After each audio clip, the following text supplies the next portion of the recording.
going to be telling the tale of a very beautiful hamster.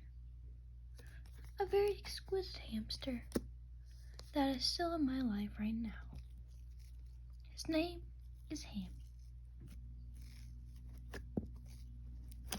So in mid-April, there was a hamster born.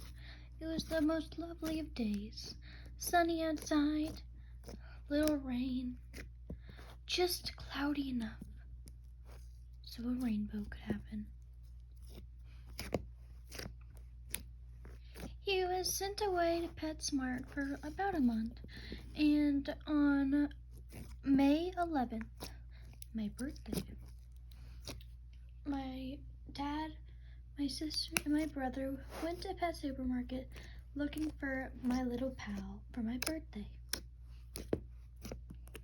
They came across only 2 breeds of hamsters in the store at the time. They were all sold out.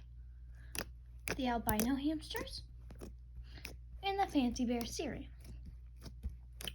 There's only one Fancy Bear Syrian left and maybe one old albino hamster, and they were scared of it. They thought it was scary looking because of the eyes, so they got my little hamster.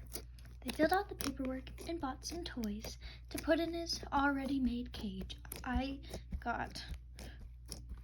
My past hamster passed away, sadly, and I put a for rent sign on my cage. But I was outside talking to my friends because it was my birthday, and they snuck the hamster in the house. And instead of putting for rent, they put sold. And it was a very happy moment of my life because they put new tubes in the cage and they put new toys, and it was amazing because my little pal was so tiny. He was so tiny. And this is a picture of him a little bit older than what we first got him as.